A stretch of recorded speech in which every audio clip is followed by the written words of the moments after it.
다음은 플레이어 클래스에 대해서 알아보겠습니다. 플레이어 클래스는 말씀드린 것과 같이 미디어의 플레이백을 담당합니다. 이 플레이어 클래스는 로컬 스토리지에 있는 오디오나 비디오를 재생할 수 있고요. 서버에 저장되어 있는 스트림을 플레이백할 수도 있습니다. 그리고 플레이, 포즈, 스탑, 리즘 같은 기본적인 미디어 플레이어가 제공해야 되는 기능들을 제공하고 있습니다. 거기에 추가적으로 타임 베이스 스위킹이라든지 볼륨 컨트롤, 루핑 같은 기능들도 제공됩니다. 즉, 이 플레이어 클래스는 미디어 플레이어와 같은 어플리케이션들을 지원하기 위해서 만들어졌다고 볼 수 있습니다. 이 플레이어 클래스와 동시에 바다에서는 DRM, 즉 디지털 라이트 매니지먼트에 관련된 클래스를 제공하는데요. 이 DRM 클래스는 자동으로 OMA나 WMDRM 등의 라이트 매니지먼트 방식을 파악하고 적당한 방법으로 플레이백 해주는 기능을 해줍니다. 이 DRM 클래스 속에 있는 DRM을 매니플레이션 하기 위한 펑션들은 DRM 컨텐트 프리빌리지 그룹 속에 속해 있습니다. 자, 플레이어가 플레이할 수 있는 포맷을 알아보겠습니다. 먼저 비디오 같은 경우에는 H.264, H.263, MPEG-4, VC1 등을 지원하고요. 오디오에는 PCM, AMRNB, AAC, AAC+, EAAC+, MIDI, MP3, WMA 등을 지원합니다. 어플리케이션에 따라서는 여러 개의 미디어를 동시에 플레이해야 되는 경우도 있을 텐데요. 예를 들자면 게임에서 이펙트와 배경음악을 동시에 플레이해야 되는 경우가 생길 것입니다. 이런 경우를 대비해서 동시에 최대 10개의 플레이어 인스턴스를 만들 수 있습니다. 하지만 압축되어 있는 오디오들, 정확하게 말씀드리면 PCM을 제외한 모든 오디오 파일들은 한 번에 한 개씩밖에 재생이 되지 않습니다. 거기에 비해서 압축되지 않은 PCM 오디오 같은 경우에는 장치에 따라서 2개에서 3개 정도의 오디오가 동시에 플레이백 될 수 있다고 합니다. 이런 문제는 아마도 하드웨어를 이용해서 오디오를 디코딩하기 때문이라고 생각됩니다. 자, 다음은 플레이어가 실제로 작동될 때 플레이어의 스테이트가 어떤 식으로 변해가는지를 보도록 하겠습니다. 먼저 최초에 플레이어를 사용하기 위해서 플레이어를 컨스트럭트하면 플레이어가 이니셜라이즈 됩니다. 그리고 미디어를 오픈해줘야 되는데요. 이 오픈하는 과정에는 싱크로너스한 방식과 어싱크로너스한 방식 두 가지가 존재합니다. 싱크로너스하게 파일이나 스트림을 오픈한 경우에는 플레이어가 바로 파일을 열고 있는 상태에서 열린 상태로 넘어가게 되고요. 어싱크로너스하게 오픈하는 경우에는 리스너 펑션인 onPlayerOpened라는 펑션이 불립니다. 그 상태에서 플레이어에 play라는 펑션을 호출하면 플레이어는 플레이하고 있는 상태로 넘어갑니다. 플레이어가 플레이되고 있는 상태에서는 스탑이나 포즈 같은 방식으로 미디어를 중간에 멈출 수가 있고요. 다시 복귀하기 위해서 플레이 함수를 호출할 수 있습니다. 자, 플레이어가 클로스 되는 두 가지 시나리오를 생각해 볼 수가 있는데요. 미디어 플레이백에 루프가 걸려져 있지 않은 경우에는 onPlayer endOfClip이라는 리스너 펑션이 불리고 이 리스너 펑션에서는 주로 플레이어를 클로스하는 기능을 해줍니다. 미디어가 끝나기 전에 미디어를 클로스하는 방법도 있는데요. 먼저 플레이되고 있는 미디어에 explicit하게 스탑이라는 펑션을 호출하고 클로스하는 방법도 있을 것입니다. 잠깐 말씀드린 바와 같이 플레이어의 상태가 변하게 되는 경우에는 플레이어 이벤트 리스너에 각종 리스너 펑션을 호출해줍니다. 이 펑션으로는 먼저 미디어가 열렸을 때 불리는 onPlayerOpened라는 펑션이 있고요. 스트림 데이터를 받아오기 위해서 플레이백을 멈춰야 되는 상황이 됐을 경우에 onPlayerBuffering이라는 펑션이 불립니다. 그리고 미디어가 끝난 경우에는 onPlayerEndOfClip이라는 펑션이 불릴 것이고요. 더 높은 프라이어리티를 가지는 태스크가 미디어를 재생할 때 필요한 디바이스를 사용해야 되는 경우에는 onPlayerInterrupt가 걸리고요. 사용이 종료되면 onPlayerRelease라는 펑션이 불립니다.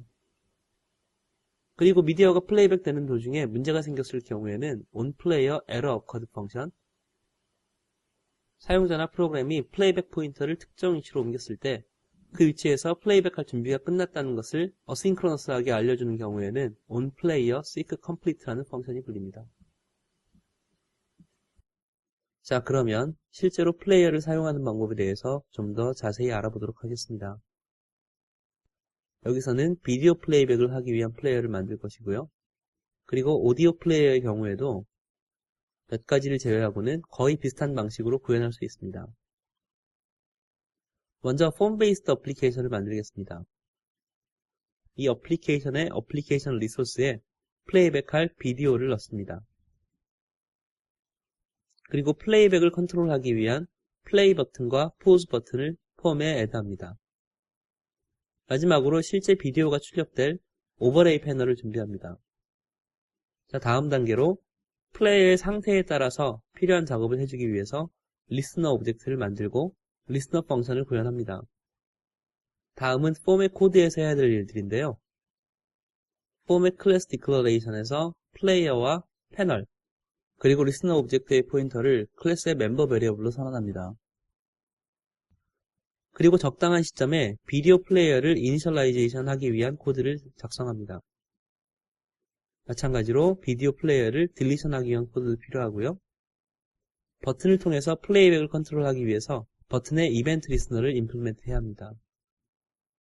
좀 더 자세하게 폼의 이니셜리제이션 과정과 이벤트 리스너에 대해서 알아보도록 하겠습니다.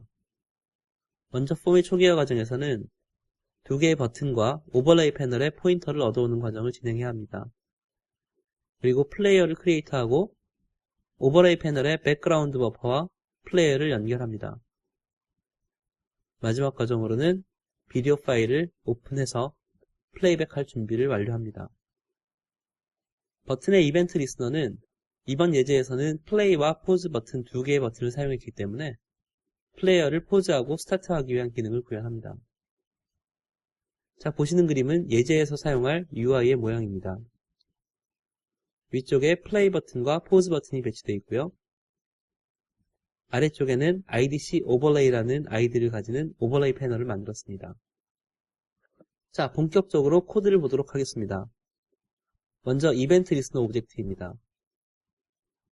플레이어 이벤트 리스너 오브젝트에는 onPlayer opened, onPlayer end of clip, onPlayer buffering, onPlayer error occurred, onPlayer interrupted, onPlayer released, onPlayer seek complete 같은 펑션들이 선언되어야 합니다. 그리고 추가적으로 플레이어의 포인터를 멤버로 선언하였습니다. 이 플레이어 포인터는 리스너 오브젝트의 construct 펑션에서 파라미터로 받아서 세팅하였습니다. 자, 그러면 리스너 펑션들을 구현해 보겠습니다. 먼저 onPlayer opened라는 펑션입니다.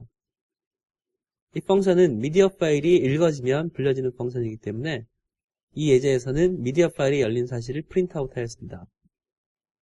그리고 onPlayer end of clip에서는 플레이어의 스탑 펑션을 호출하였습니다. 그리고 onPlayer buffering 펑션은 더미 펑션을 만들었고요. 역시 마찬가지로 onPlayer error occurred 펑션도 더미로 만들었습니다. onPlayer interrupted 펑션 같은 경우에는 더 높은 프라이어티를 가지는 태스크가 디바이스를 점거한 상태이기 때문에 플레이어의 포즈를 호출해 주었고요. 디바이스가 릴리즈 된 상황에서는 다시 플레이어의 플레이를 호출해 주었습니다. onPlayer seek complete 같은 경우에는 본 예제에서는 사용하지 않기 때문에 역시 더미로 만들어 놓았습니다. 자, 다음은 form 클래스의 디클레이션입니다. 먼저 두 개의 버튼의 아이디를 결정한 것을 볼 수 있고요. 다음으로는 버튼의 포인터, 오버레이 패널의 포인터를 멤버 베리어블로 가진 걸 볼 수 있습니다. 그리고 플레이어의 이벤트 리스너와 플레이어의 포인터도 역시 멤버 베리어블로 선언하였습니다.